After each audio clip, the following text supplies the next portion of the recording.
Hello students, I hope you're having a wonderful day. We are going to talk today about the rhetorical analysis assignment. The directions state, after reading the I Have a Dream speech, identify and explain the subject, target, audience, purpose, and tone in the graphic organizer below. Aim to write in complete sentences. Your answer should contain 3 to 4 complete sentences for each box. Be sure to cite the text in your responses. So before I go over this, I want to go ahead and show you the text selections for this assignment.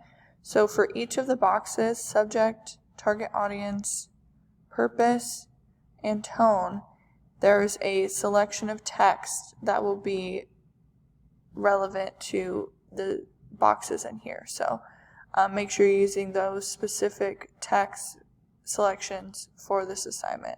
So subject, what is the speech about? Cite evidence to support your answer. Target audience, to whom is the speech targeted? Cite evidence to support your answer.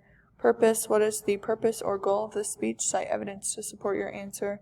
And tone, what is the tone, the speaker's attitude toward the subject? Cite evidence to support your answer. Essential questions, how does King accomplish his purpose? Cite evidence to support your answer here. You need to make sure that you are quoting things from the text. Okay? Please let me know if you have any questions and have a great day.